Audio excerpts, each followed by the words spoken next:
my veins, I've been driving this train.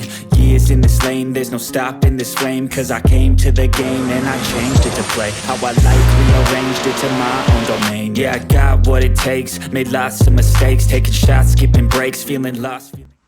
Hey everybody, welcome back to the channel, and welcome back to the series, the Improving Engine Performance series, episode number 2. Where we're going to start kind of doing some more measurements on the engine and showing calculations and figuring some stuff out. Today we're going to go over some of the pistons, what we're seeing inside here. We're going to go over piston to valve clearance, and then we're going to also talk about compression ratios, and then we're going to get the pistons and everything out of the block. So, as you guys saw last time on our last episode, we took the heads, valve train, everything off the top end, and now we're to this. We found in the cylinder bores there was some debris from when we had our wreck, and we, want to make sure we get all that out, and we're going to check the cylinders over when we get the pistons out, make sure that we don't have any scored cylinders or any issues with that. So everybody buckle up. We are going to go through a lot of information in this video, and I'm going to try to make it so it's not a 38-minute video, all right? So if you guys are here for some information, you're in the right spot. We're gonna go through quite a bit, and we're gonna rifle through this real fast. So let's get to it, and let's talk about some pistons and what we're seeing on the pistons and how that's correlating to our data logs. All right, so I'm going to have my editor again. Greg, why don't you go ahead and zoom in on this right here. So right here, this is going to be our number 3 piston. A Hemi is numbered just like a Chevrolet. Some could say Chevrolet is like a Chrysler, etc., etc. If you don't know about V8 firing order, check out this video right here we did. It explains all of that. But anyways, this is going to be 1, 3, 5, 7. We've got 2, 4, 6, and 8 on the other side. Number 3 right here, as you see, I have not wiped this down at all. It is extremely clean. Let's go ahead and bring that right to the top. There's our, top, close to top dead center. Very clean. I'm getting a little bit of residue on there, but, otherwise it's very, very good. We went inside of our data log. As you can see here, number 3 is very cold. This log is from our no time pass in Georgia earlier this year, where we timed out on the tree. We did not get a slip.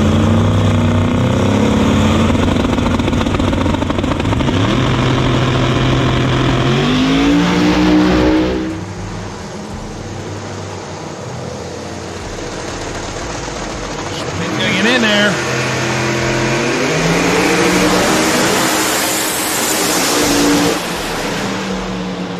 But right here, you see number 3 is very cold and it's starting to break up. Now, inversely with that, if we go over here, let's cut back to the block. All right, we're gonna go over, but then we get to number 7. And over here, see how it's really, really dark on here? It's got a lot of carbon trace on there. Just doesn't look good at all. Well, now let's go back to our data log here. And if you look right there, number 7 is one of our hottest. Well, what does all of this mean? All right, well, let's come back over here. All right, so what does all of that mean on there? Well, it means that if you take a look here, here's a picture. Our carburetor is set forward on our intake manifold to combat G-forces of the suspended fuel moving inside the engine. That means what we would have to do to combat that is we would have to start playing with the auxiliary fueling that we had on there to be able to supply more fuel to the rear or pull fuel away from the front. It was cold in the front here and cleaner because it had more fuel. It wasn't getting to the rear cylinders, and those were the hottest, and that's where we were having issues. So now we know we can go ahead and fix that.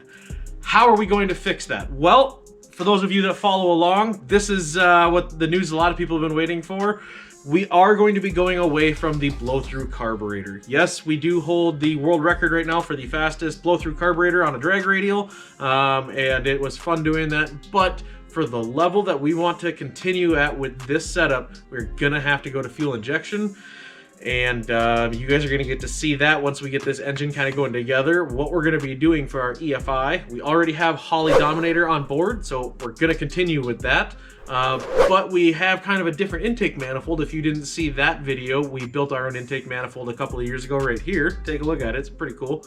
But we have to figure out how, because that's a magnesium intake manifold, how we're going to be able to get injectors into that. And we have a really cool idea that you guys are going to like on an upcoming episode when we start that project. But that's kind of what we're seeing from just reading the pistons and going back to our data logs and being able to use that to go ahead and confirm or you know, see if anything has a trend with it. On this side as well, everything kind of followed that as well. Basically our front 4 cylinders were cold, got a little bit hotter here, and then got very hot back here. So we needed to move that carburetor back, is what we needed to do on that. All right, so let's get this piston to valve clearance checked. Now, why are we checking our piston to valve now as we disassemble the engine? Well, it's a great question. Remember in our last video, we were saying we're treating this engine as if we purchased this from someone. Maybe you got it off of Facebook Marketplace, or you got it from your brother's coworker's cousin or something like that. But we're gonna treat this teardown as if we don't know anything about it. I did not check the piston to valve when I did the assembly on this because I already knew it was good. I knew it'd run this deck height block. I knew I'd run this camshaft and these pistons and everything like that. So I knew everything was going to fit and we had plenty of room. But now that I'm kind of thinking of making some changes, I wanna know what that piston to valve is now so I can make those changes. This will also be great if you're gonna change your camshaft when you have this apart.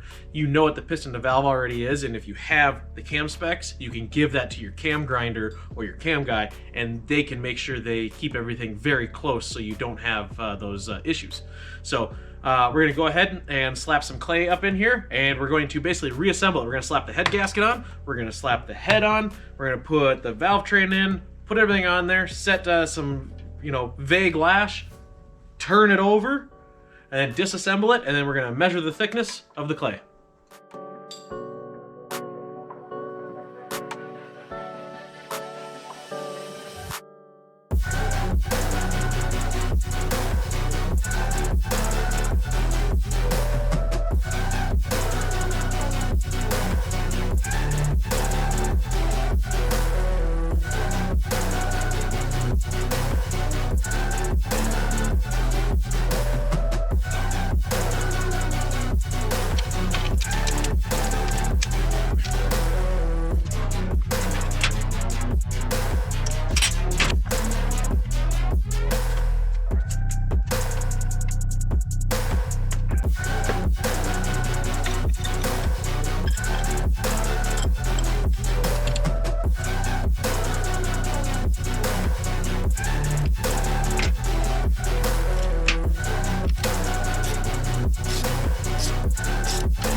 If you take a look here, we turned it over. The valve barely kissed it right there. So we're gonna go ahead and grab a razor blade, cut it, and measure the thickness there. But I bet you we have well over a 1/4 inch sitting right there.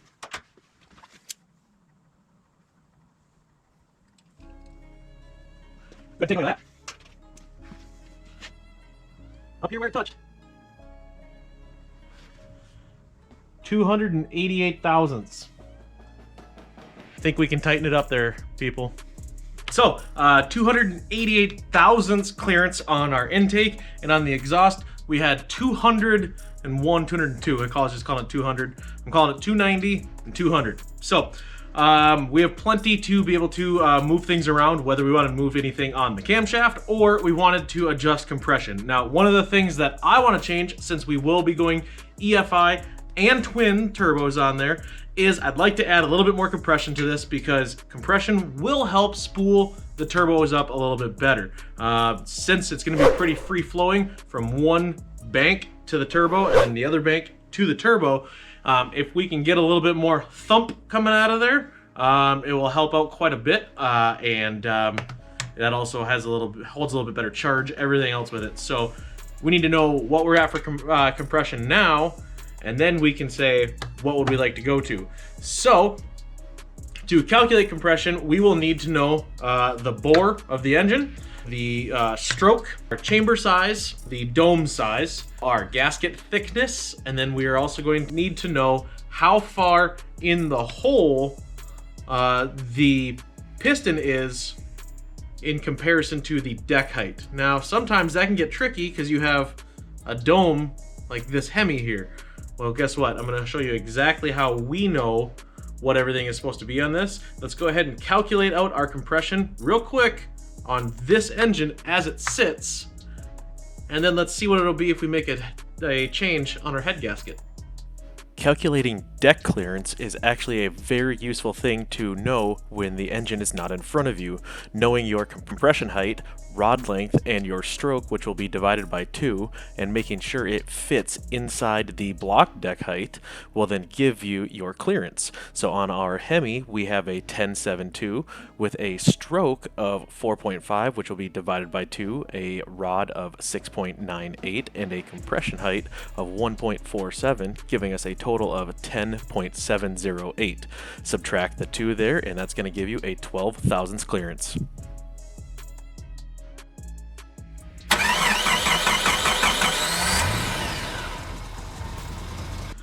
So the awesome guys at GibTech Pistons, they're all over it, they're GibTech.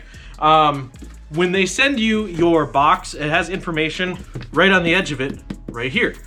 On the edge of it, it is going to tell me my compression height, 1.478. Now that's going to be the top of the piston, where the piston top ends, and then the dome begins past that. They have that all calculated on here. It's going to be 1.478 inches. On a, say, small block Chevrolet or anything, that'd be to where your flat top of your ringland is going to be. So that's how we know this. And it also gives us our effective volume. So how big the dome is 77.52 cc's. So we're going to be able to stick all of that in our calculator, as well as our bore is going to be on here. We run a 4.35 inch bore on this, and it is a 4.5 inch stroke. We combine that with our head gasket, 93 thousandths, exactly where it should be. And we do our math on our block. We know that we are 12 thousandths in the hole on that, and we can combine that with our 93 thousandths gasket. All right, now, what if we want to say, take that 93 thousandths head gasket and change it to, say, maybe a 75 or a 70 or a 65? Well, that's going to add some compression, right? Yep. How much is it going to add? Let's take a look right here. Our 2022 engine combination with the 93 thousandths head gaskets gave us a 10.69 to 1 compression ratio. If we change that to a 70 thousandths, it's going to raise that all the way to 11.2. Now, that increased compression just by changing the head gasket, because this is a pretty thick head gasket, obviously going to increase our performance of the engine. We should be able to make some more power, and on, say, if you were at 15 pounds of boost at 10.5, and now you're 15 pounds of boost at 11.2, that cylinder pressure is going to be higher, and you're going to make a little bit more power. You just have to make sure your tuning and everything else is going to be able to handle that. But what else is it going to affect? Well, the head gasket sitting down right here. Oh, I gotta get it hooked on right there. There we go. The head gasket sitting here, and the head, we have push rods that are coming through here. And you have now taken and gotten that the head and everything closer down. You could end up having too long of a push rod and you may have to get different push rods just because you change your head gasket. So make sure that you're going to check everything over, how much preload and how much play you have in your rocker arms, and room to be able to take them out. Like on our Hemi, we can't just pull the rocker arm off. It has to be able to slide to the side, and we have to have enough room for it to clear that to come to the side.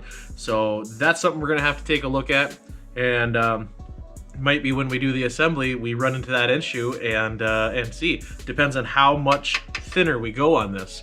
But we're gonna go ahead and get these pistons out tonight, but it's already getting pretty late, and I gotta come back to work in the morning. So on the next episode, we're gonna go ahead and pull all these pistons out. We're going to look at the cylinder walls, and we're gonna look at the bearings and everything in the bottom end of this, so that way we can start figuring out what do we need to change, what do we need to look at, and what do we need to order so we can get this back together, start on that EFI conversion I was talking about earlier. So thank you guys for watching and subscribing. I appreciate it. Make sure you hit the share. Go ahead and share this out there. I appreciate everybody that does that. I put these videos out to be able to teach people and show people, you can kind of do some of this yourself, or at least just so you have a better understanding. And if you share that for me, helps get the word out a little bit better. Until next time, guys, be safe out there. Ice in my veins, I've been driving this train. Years in this lane, there's no stopping this flame. Cause I came to the game and I changed it to play how I like, rearranged it to my own domain. Yeah, I got what it takes, made lots of mistakes, taking shots, skipping breaks, feeling lost, feeling